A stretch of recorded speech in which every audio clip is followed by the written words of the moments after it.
Bonjour à tous, bienvenue et tout d'abord très belle année à vous. Évidemment l'actualité se poursuit en 2015. Voici donc les titres de ce vendredi 2 janvier. C'est l'heure de la mise au vert pour le corps et l'estomac. C'est presque une tradition. Après les fêtes, beaucoup débutent l'année avec une diète et une remise en forme. Quels sont les changements pour 2015 ? Qu'en sera-t-il des impôts, du congé parental ou encore du compte pénibilité ? Le point dans cette édition. J-1 avant les 32e de finale de la Coupe de France, Luçon affrontera une équipe de Ligue 2 ce vendredi. Les joueurs de National se sont donc préparés au Sables d'Olonne. Nous les retrouverons en fin de journal. C'est toujours un peu la première bonne résolution de l'année, revenir à une alimentation saine et pourquoi pas faire un peu de sport. Il faut dire que depuis 2 semaines, les excès ont pu être nombreux. Ce vendredi, beaucoup ont donc retrouvé les étals de légumes et les salles de sport, mais pour combien de temps ? Reportage de Pierre Dalicieux. Pas la peine de chercher sur cette liste des produits de fête, vous n'en trouverez pas. Et oui, 2014 se termine et 2015 commence avec son lot de bonnes résolutions. La première, mettre de côté pour un temps au moins les produits gras et sucrés. Je mets des carottes de sable ou les laver de sable. On va essayer d'arrêter. Là, on se met un peu à la diète. En principe, oui. En général, oui. On va faire un break. On a besoin de reprendre des choses beaucoup plus légères et plus digestives. Cette commerçante le voit bien chaque année au lendemain des fêtes. Les stars dans les assiettes, ce sont les fruits et les légumes.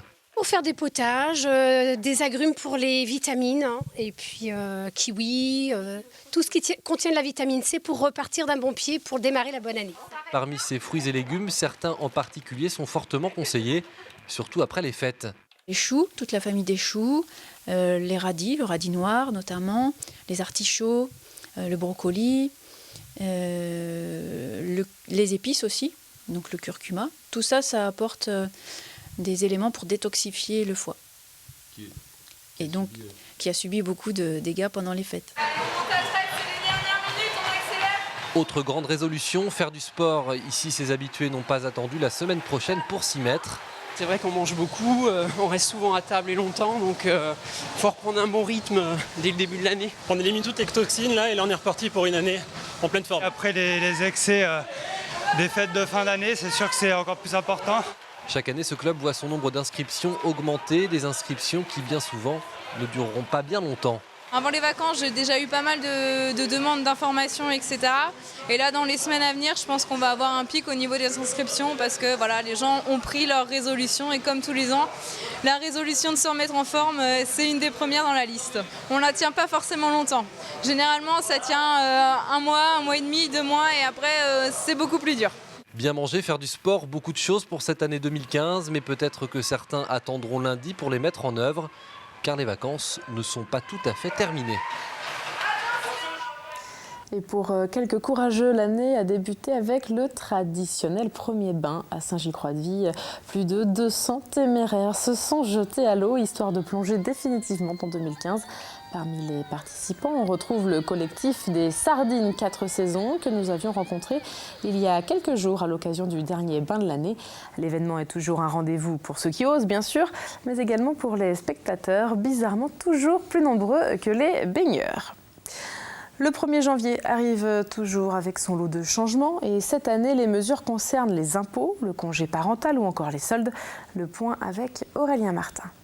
Et pour commencer, Edwige, parlons des impôts avec la disparition hier 1er janvier de la première tranche, celle à 5,5% qui concernait les revenus supérieurs à 6 011 € précisément. Et bien dorénavant, la première tranche concerne les revenus dépassant 9 641 €. C'est une tranche à 14%. Sont concernés 9 millions de ménages qui ne paieront plus d'impôts ou moins. Du côté de la famille maintenant, parlons du congé parental qui n'existe plus. Sa disparition a donné naissance à la prestation partagée d'éducation de l'enfant, partagée parce qu'on ne peut en bénéficier que si les 2 parents participent à ce dispositif qui entend donc promouvoir l'égalité homme-femme. Même chose pour le DIF, le droit individuel à la formation, qui lui aussi donc disparaît. Dorénavant, vous parlerez, du moins vous essaierez, du CPF, le compte personnel de formation. Particularité de ce nouveau dispositif, il suit le salarié durant toute sa carrière, ou plus exactement toutes ses carrières, puisque les heures accumulées au fur et à mesure restent valables en cas de changement de travail ou de période de chômage. Toujours au travail, ce 1er janvier marque l'entrée en vigueur du désormais fameux compte pénibilité. Les salariés des métiers dits pénibles bénéficieront de points à la clé, un droit à la formation pour éventuellement changer de métier, la possibilité de travailler à temps partiel sans baisse de salaire ou encore de partir plus tôt à la retraite. Enfin, du côté des institutions, il faut noter la naissance de métropoles qui concernent 11 villes, parmi lesquelles Nantes et Rennes. Outre les missions des agglomérations, elles se voient dotées de certaines compétences comme le développement économique, l'aménagement de l'espace ou la protection de l'environnement. À noter enfin, Edwige, le prix du litre de gasoil qui augmente de 4 centimes, le PTZ qui fait son retour dans l'ancien, de nouvelles dispositions pour le pacte de responsabilité et le CICE, ou enfin la disparition des 2 semaines de soldes flottants.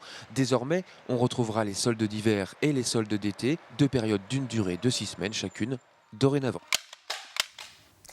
Après Noël et le passage à la nouvelle année, mardi, ce sera l'épiphanie. Les galettes frangipane ou briochées seront donc les reines des tables. Reste à savoir où trouver la meilleure. Et bien désormais, un concours départage les boulangers. La première édition s'est déroulée ce vendredi. Reportage de Paul Burgot.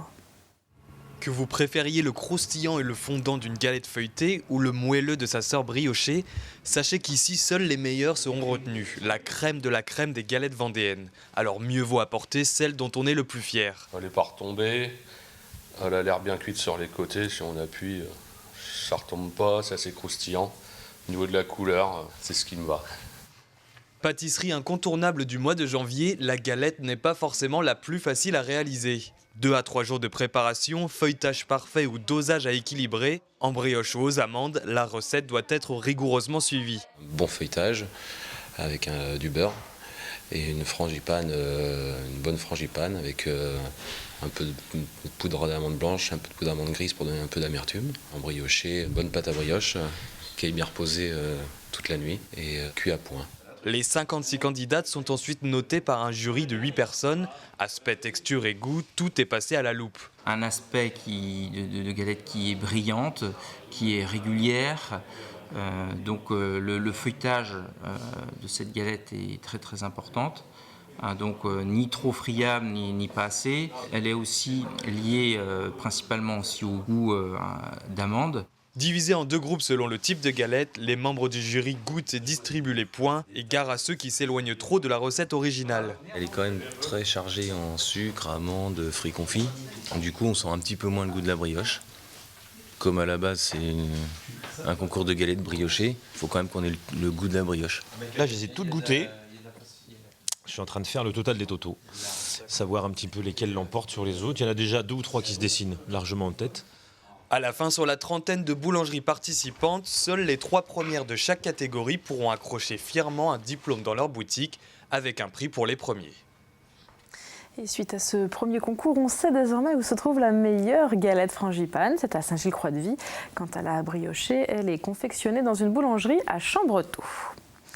Ce week-end, ce sont les 32e de finale de la Coupe de France. 2 équipes vendéennes de nationales sont encore en lice. Le Poiré-sur-Vie recevra Plabennec en CFA, soit une division en dessous. Luçon, lui, jouera contre les joueurs de la Berrichonne en Ligue 2, soit cette fois une division au-dessus. Du côté des joueurs et des supporters, on se prépare et on espère évidemment faire mieux que l'an passé. Reportage de Delphine Ledu. Il y a un an, lors des 32e de finale de la Coupe de France, Luçon frôlait l'exploit de battre l'équipe de Ligue 2 de Niort. À 4 partout, les 2 équipes se départageaient au tir au but. C'est de nouveau une équipe de Ligue 2, celle de Châteauroux, qui attend les Luçonnais, rassemblés pour une mise au vert de 2 jours à l'hôtel Mercure au Sables-d'Olonne. L'objectif d'une mise au vert, c'est ça, c'est de travailler cette alchimie du groupe, de les préparer tranquillement, d'être un peu dans notre bulle, d'être proche d'eux, voilà, pouvoir discuter, pouvoir échanger ensemble, avec nous, sans nous, et pour être prêt pour demain. On essaie de le mettre dans les meilleures conditions possibles pour réaliser un exploit. Maintenant, je pense que eux, ils sont prêts en tout cas à en découdre avec Châteauroux. On verra ça demain. Voilà. Aujourd'hui, on est au sable. On essaie de préparer du mieux qu'on peut le groupe pour ce match-là. Cohésion de groupe et séance d'entraînement de 2 heures au programme avant la rencontre de samedi face au Castelroussin. Une rencontre durant laquelle l'équipe vendéenne espère bien créer l'exploit.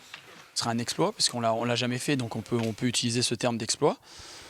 Voilà, c'est quelque chose qu'on aimerait bien que ce groupe, et puis on le sent capable, donc on se dit qu'autant mettre toutes nos chances et tous les moyens de notre côté pour le réaliser. Ça va être un combat dans l'envie, je pense. C'est l'équipe qui aura le plus envie qui remportera ce match, je pense. Du côté des supporters, on se prépare à donner de la voix et pour l'occasion, 2 COP seront mises en place. Maintenant avec ce deuxième COP, effectivement, donc on va essayer de mettre une ambiance de feu dans le stade de Mouzon. Hein. Donc c'est bien aussi que le match se joue au stade Jean de Mouzon, parce que c'est vraiment notre fief. Et donc on est là pour gagner et battre cette équipe de la Berrichonne. Coup d'envoi à 18h30 samedi, le stade Jean de Mouzon attend près de 1500 spectateurs. Et le Poiré-sur-Vie reçoit, lui, Plabennec à 18h samedi au stade de Lidonnière. J-2 pour le Dakar. Dimanche, les concurrents s'élanceront de Buenos Aires en Amérique du Sud pour 13 jours de course. Et sur la ligne de départ, nous retrouverons 2 équipes vendéennes, celle composée de Ronan Chabot et Gilles Pillot. Le duo courra sous les couleurs vendéennes puisque le sponsor principal n'est autre que PRB. Et la seconde équipe est celle d'Éric Bernard et d'Alexandre Vigneault. Les 2 binômes rouleront dans la catégorie buggy. Et précisons que les 2 pilotes enregistrent chacun plus de 10 ans de participation au Dakar. Vous le savez, c'est le moment des bonnes résolutions, se mettre au vert, comme on l'a vu en début de journal, moins fumer ou simplement être plus heureux. Alors quels sont vos objectifs pour cette nouvelle année? Marine Fumelot est allée vous poser la question. C'est souhaiter le bonheur à tout le monde en famille, voilà, c'est tout. Arrêter de fumer, c'est la seule bonne résolution. Moi personnellement, j'ai pas encore pensé. Sûrement un petit peu moins grignoter et puis valider mon année. Que mon entreprise fonctionne. Il faut que tout le monde s'aime les uns les autres. Faut pas se bagarrer. J'espère que ça continuera comme en 2014 pour nous. Et en ce premier journal de l'année, on ne change pas les habitudes. On regarde donc le temps prévu pour ce week-end. Samedi, il fera doux, mais les nuages, la pluie et surtout les rafales de vent pourraient nous faire oublier cette douceur. Dimanche, avant la reprise pour certains, vous pourrez tout de même en profiter puisque le ciel se partagera entre nuages et éclaircies. Dans quelques minutes, Armelle Pavageau vous en dit plus sur ces 2 jours à venir. C'est la fin de ce journal. Merci à vous de nous avoir suivis. On se retrouve lundi et surtout bonne reprise à tous les vacanciers. Et justement, avant de repenser au travail et à l'école, on va se plonger une dernière fois dans l'ambiance des fêtes avec ces images du réveillon du Festival de Poupées. C'était mercredi soir aux Zénith de Nantes. Près de 6000 personnes sont passées dans la nouvelle année en compagnie notamment de Patrick Sébastien. C'est sans doute là le plus grand réveillon jamais organisé. Et bien sûr, ce sont des Vendéens qui sont à l'origine de ce grand événement un peu fou. Il faut bien le dire. À demain.